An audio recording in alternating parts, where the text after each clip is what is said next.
Welcome to this week's edition of What's Going On with Outgrow Your Garage, and exciting adventures of new technology.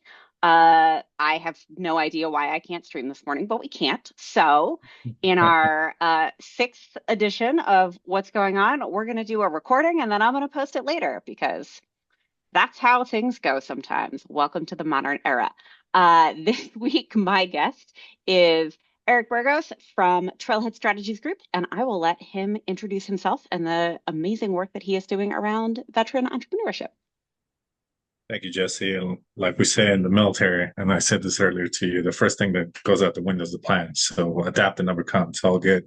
But thank you for having me. Just as a reference, Erick Burgos, 22-year Navy veteran, recently moved to the Durango area and started my own consulting firm, helping veterans in various aspects of the outdoor industry, whether it's through recreate, careers, entrepreneurship, and advocacy. And then I've been having a lot of great moments helping starting here. So, and then meeting great people like yourself. So I'm just happy to be here. And thank you for having me once again. Yeah. Eric and I met at, I actually don't remember how we met. I think we met at an accelerator meeting to talk about, we were both looking at kind of doing what type of business growth and strategy do we want for our own companies? And we realized we had a lot in common about how we think about entrepreneurship support and what entrepreneurs need, particularly ones that fall into these, well, really any demographic of I have access to a lot of capital and business resources right off the bat. If that isn't you, then you're probably looking for resources. And we have pretty similar strategies in how we support our entrepreneurs. So how did you end up from you were in the military for a long time and then now you're in this world of entrepreneurship? How did you go from the military into business support in the first place? No, thank you. That great question. So long story, not short. Uh, Essentially, I joined the military right after 9/11. 9/11 happened my senior year of high school, and then I went into the military. I actually wanted to join the Marine Corps, but my dad didn't let me. I was 17 because he didn't want me to go to the front lines, and Paris essentially.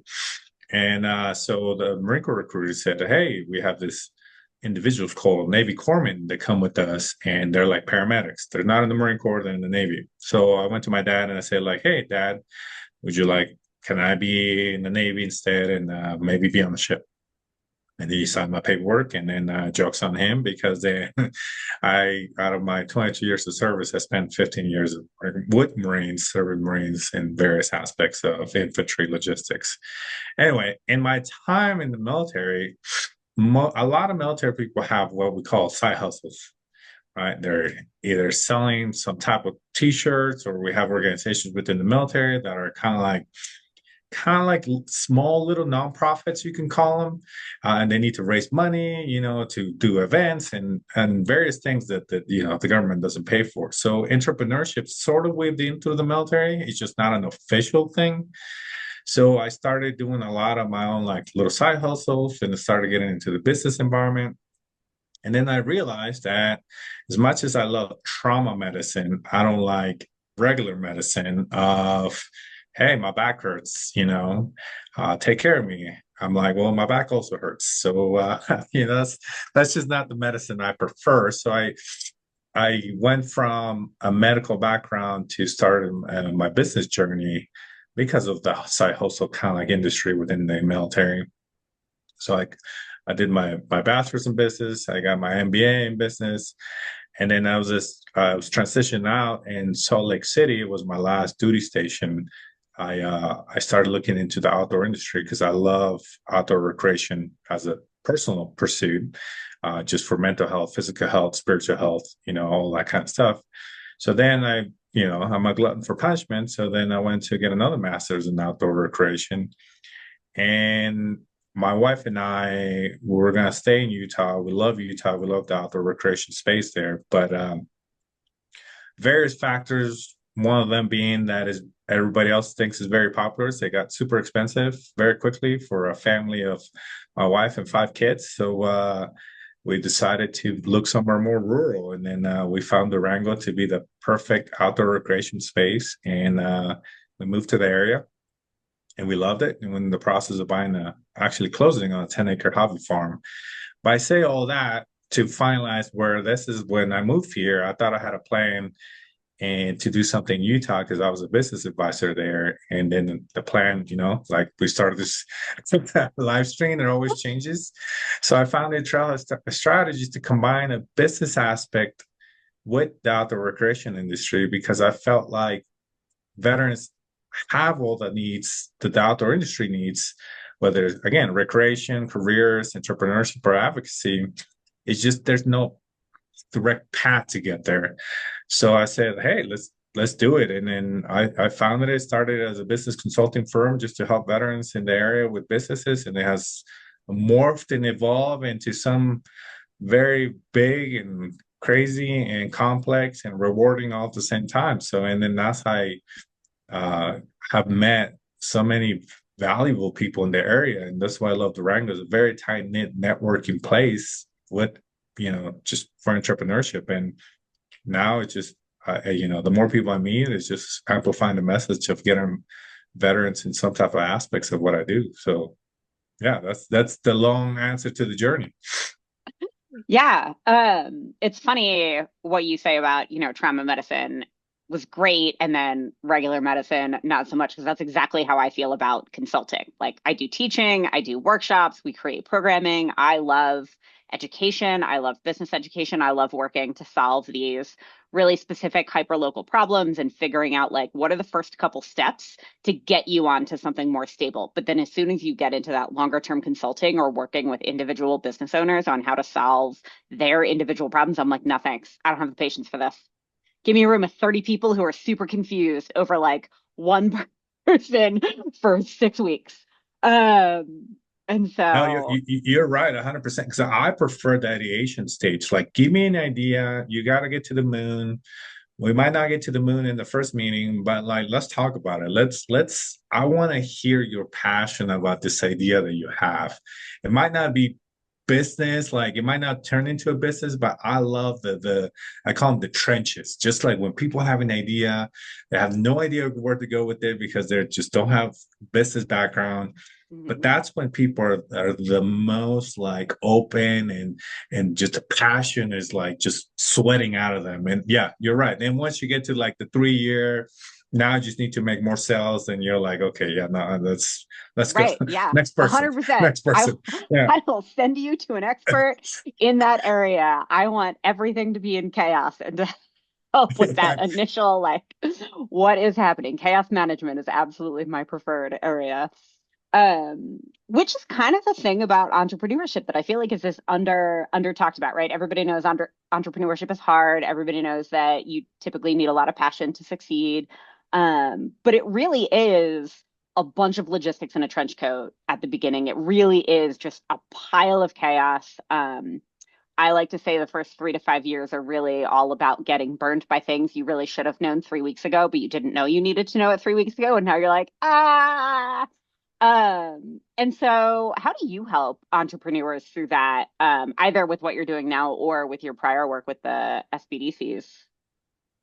Yeah, so great question. So I think it goes back to that when you're learning trauma medicine, right? You got to tune everything else out. Like the world might be falling apart around you, but you have to focus in one individual, one thing that is happening, whether they're not breathing, not, they're, there's bleeding everywhere, like things like that. And it brings you down to the most important thing in front of you, right? What, to be a little bit raw, what is going to kill this person faster, right? What is going to happen to this individual that's going to die faster if I don't do it right now, right? And then I tell my kids all the time, it's like the closest alligator to the boat type situation, right? What is going to be that is going to be the most pressing, right?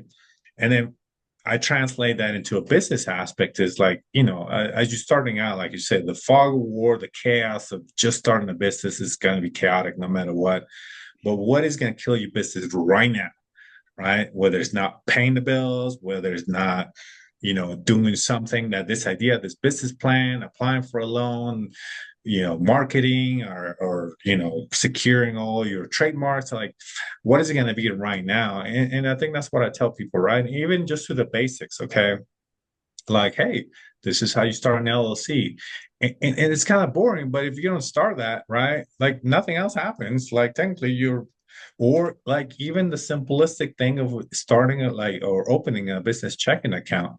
Like it sounds so mundane, but if you don't have that, that's how people get in trouble with finances. And then they don't know, like they pay a financial person way much more money to separate their personal finances with their business finances.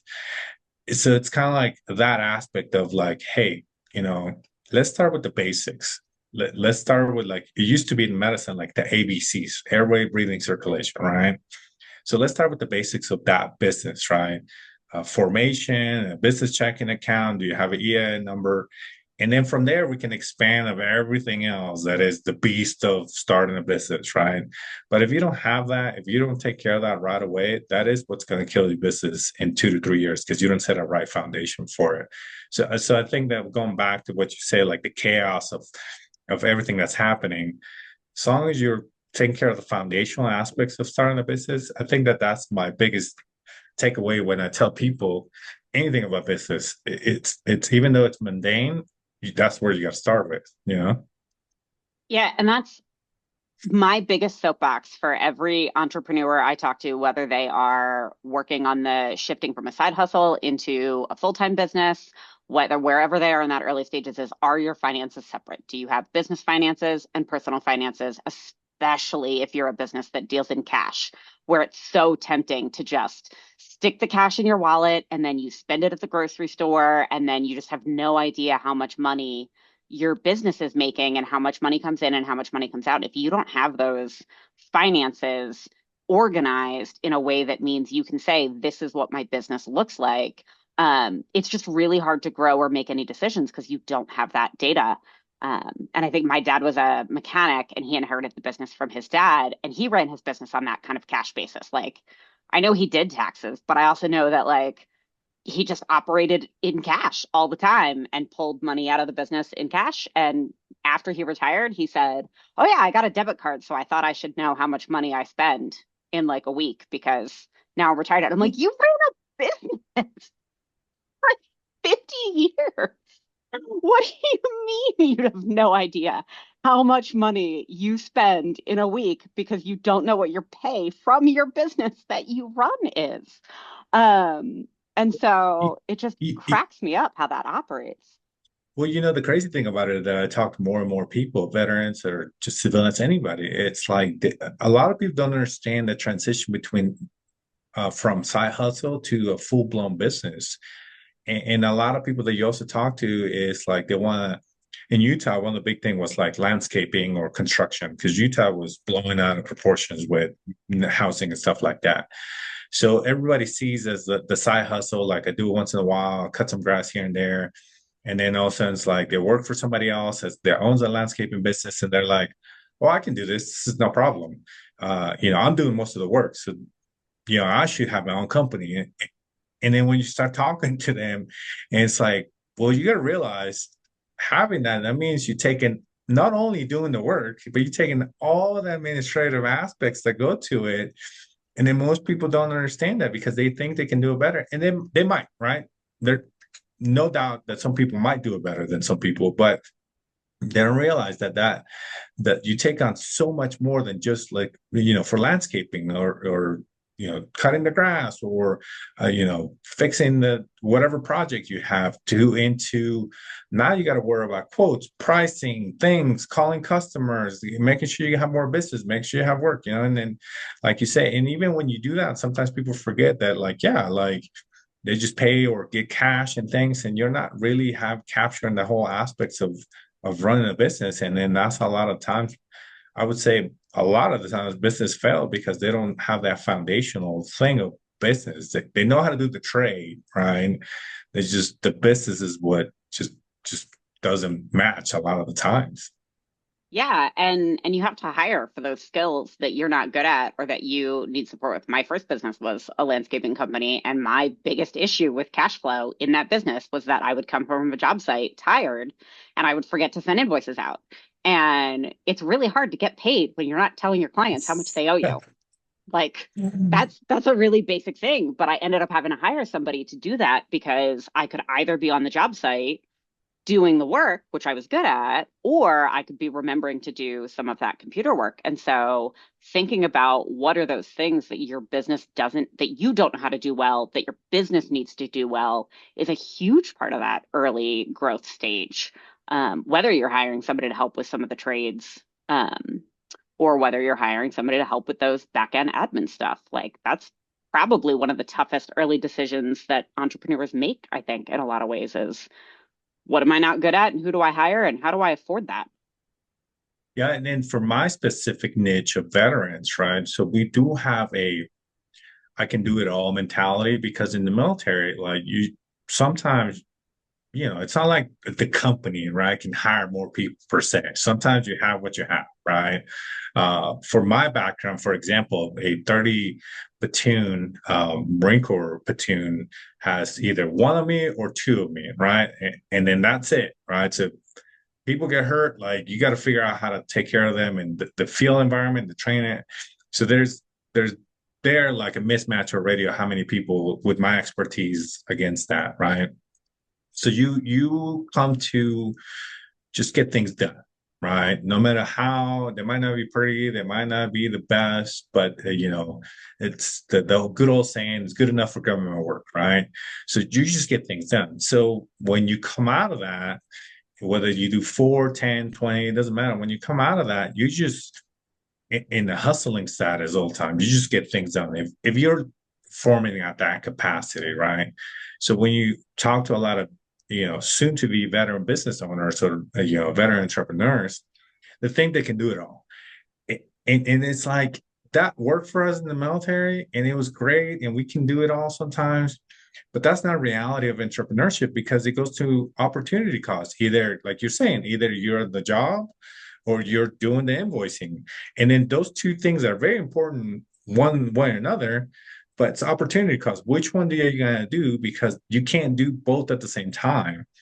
And then that's how a lot of veteran entrepreneurs get burned out pretty quickly because they think they can do it all. And then either it's like a balancing act, right?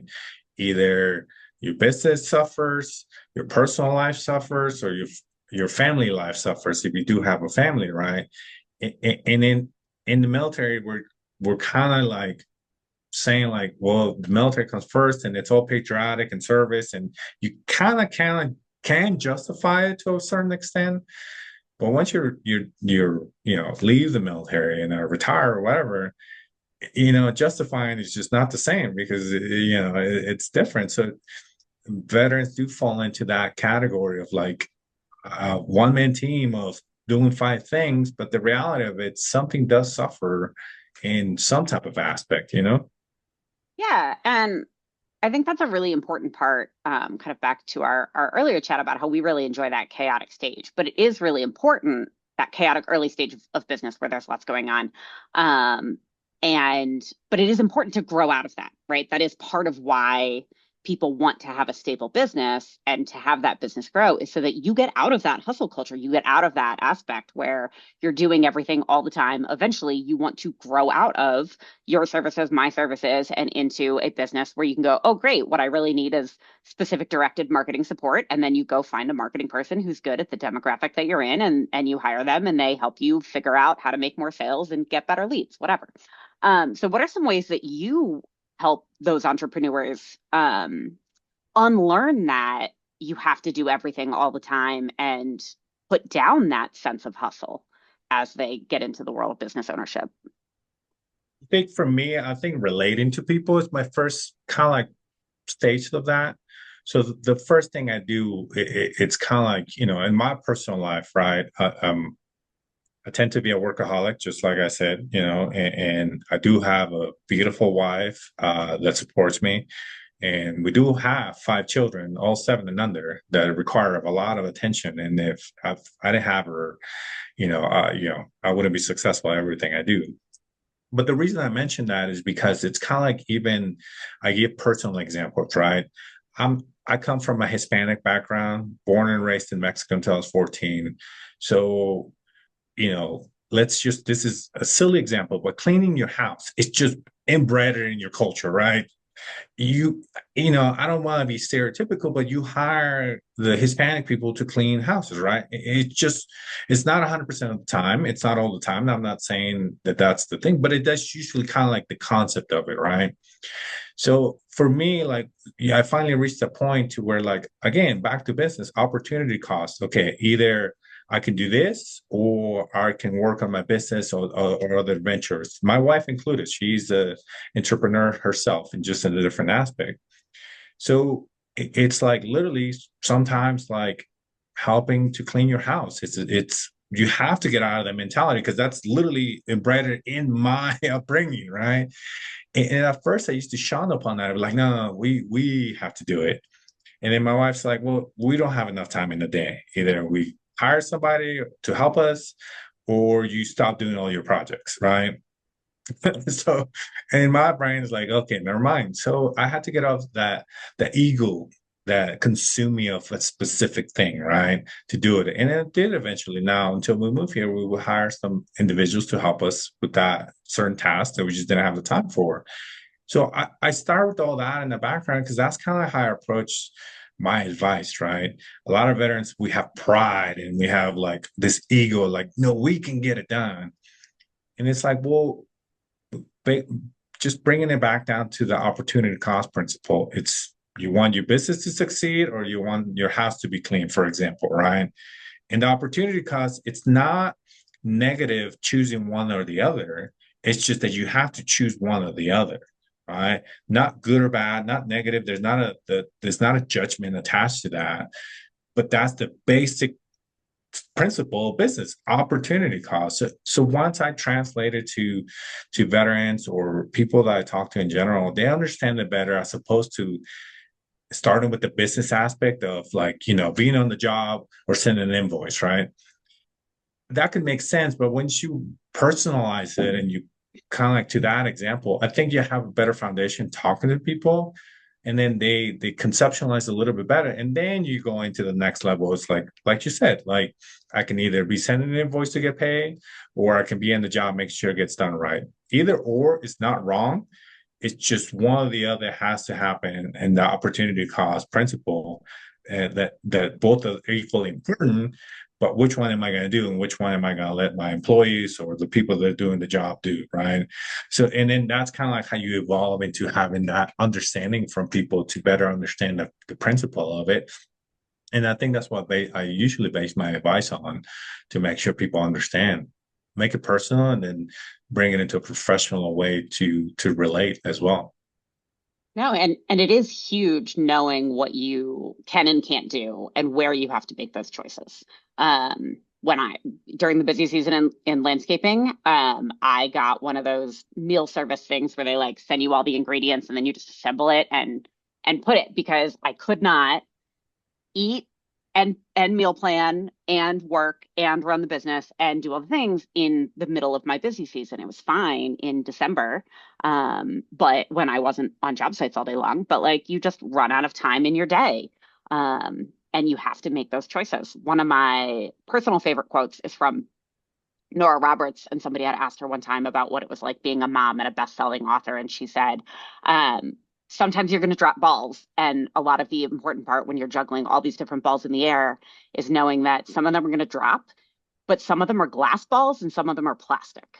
So which things can drop without shattering and being catastrophic problems that require a bunch of cleanup? And sometimes that's going to mean you miss a deadline with your entrepreneur or your editor, and sometimes that means you can't make it to your kids' school performance.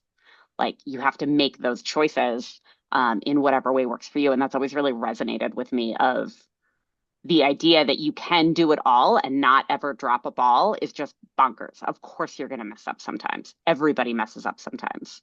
And sometimes you overload yourself and you have to decide. And you're right, it's not a negative. Sometimes that's just how it operates.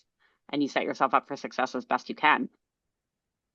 Yeah, and I also think I personally think I'm blessed to have a spouse who's extremely supportive, right? But also, like, her thing is, if I get home, it's home time, you know, I'm present with the kids. I'm interacting with the kids. I'm not on my phone. I'm not answering emails. I'm not doing all this stuff, right?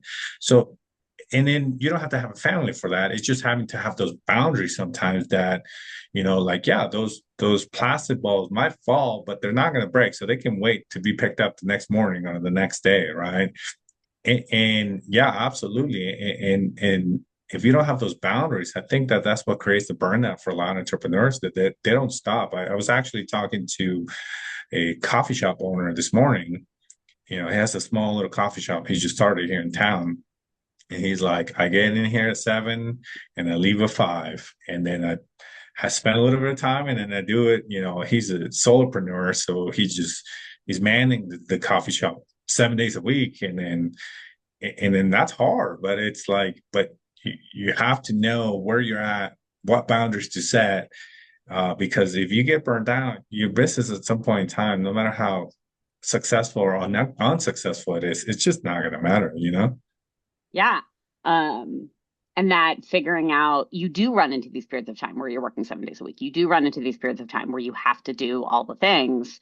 But figuring out how to find the time to take breaks. Maybe you don't get a day off for a while, but like sometimes you do need a day off. So figuring out how to do your 7 day a week work schedule and also find time to go to the doctor. And if that means you have to close for a couple of hours because you have to do an actual life thing that has to happen between the hours of 7 a.m. and 5 p.m. Okay, great. You look at your data and you go, what is the least busy time? Or do I have a friend who can come in and cover for a couple of hours, and start to go down that process of figuring out how to put it down, how to set your business operations up in a way that is successful for both the short and long term, to get out of that early stage chaos. Um, Yeah. which is, Yeah. And just to the point of that, and I think the military does a good job, has done a better job in my later part of my career, where even when you ramp up, so like I translate a lot of my experience to kind of like my military background, because in business it's like there's a ramping up period. So the pre-deployment period in the military is 6 months nonstop. You're constantly training, you're constantly doing stuff. You barely see your family or significant other or whatever you have.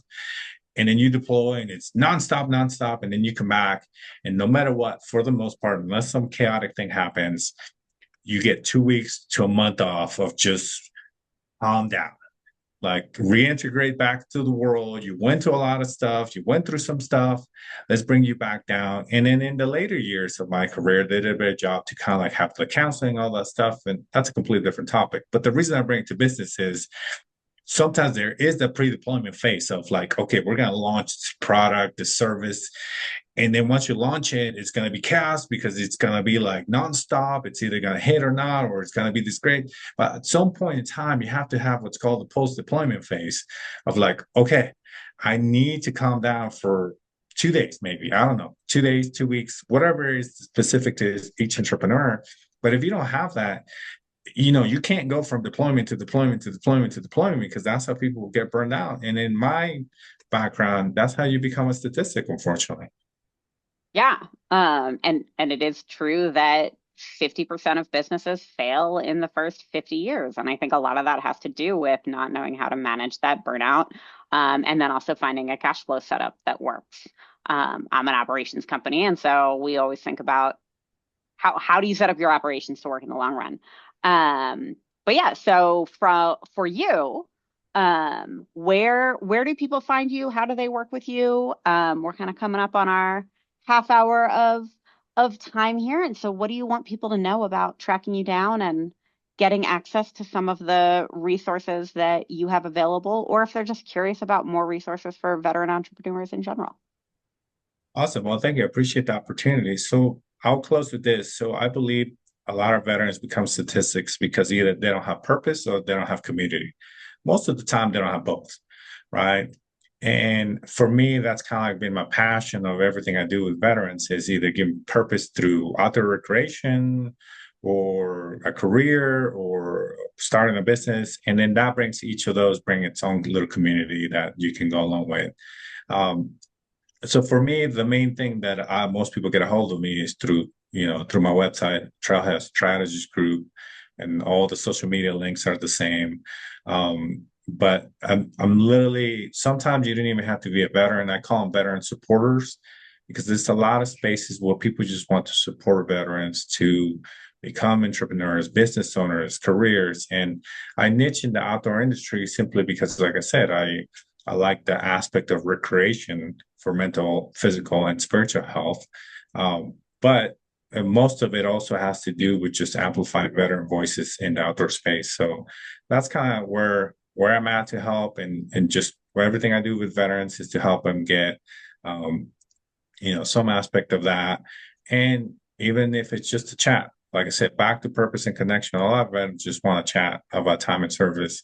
So that's also kind of like the coffee talk that a lot of networking groups do. But yeah, to get a hold of me, it's mainly through social media or my main website, schedule consulting time, and then I'm happy to, do that initial discovery phase, and happy to help any veteran, or if veteran supporters want to jump in and find ways to help veterans as well, I'm happy to do that as well.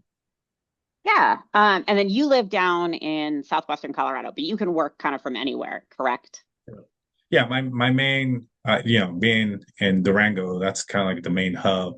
But yeah, I'm, currently in the process of, I call it my BHAG, launching the inaugural Veterans Outdoor Recreation Summit that's going to bring a lot of people across the nation together in October. And then, so yeah, I'm open to any, well, the local, regional, national way to connect. And if I don't know something, I'll definitely can point you connect to the right person. Yeah, I'm excited. I didn't know you were doing a summit, and I think a good summit is just it's just always a fun thing to have and attend, and connect with other people in that entrepreneurship community because it is true. You need people with similar experiences to you to understand what you're going through, and you can learn from them and grow from them. And but also sometimes it's really nice to have other people who get what it is like to run a business, be a veteran, understand how you have to balance all of those different pieces together, and figure it out. We laugh a lot about that in my house because I am on my third business and my spouse is like, "Dear God, why would anybody ever want to run a business?" And so you have to have those entrepreneur friends to understand your specific breed of crazy, because you're not I always going agree. to get it from the people around you. So I'm really excited to see how your summit unfolds a Thank you. I little bit later appreciate it. this year. Yeah. Yeah, I Well, think thanks for being. Oh, no, go ahead. yeah, sorry. No, I think to your point, you got to surround yourself with the right people that are gonna help you, and then you gotta help them. So I agree. People like yourself, thank you for doing this. This is great. I think that always having somebody, being quote unquote your cheerleader, whether they support you through this, through social media, likes, clicks, or just having conversations. I think that's what's important. That's always welcome. And this is what I love about this area. Perfect. Well, thanks for coming on the show today. I will get this posted later today since we got to roll with exciting tech issues this morning. So thanks for being flexible on that front. And all of the information, and how to contact Erick will be down in the description, as well as, if I remember, I will throw in some Algorithm Garage worksheets that can help some business owners manage a little bit of those cash flow and financial separation stuff we were talking about at a little bit earlier. Thanks again, and we will see you next week, where I am interviewing Helen West from the city of Cortez to talk about what it is like to think about entrepreneurship from a local city government perspective.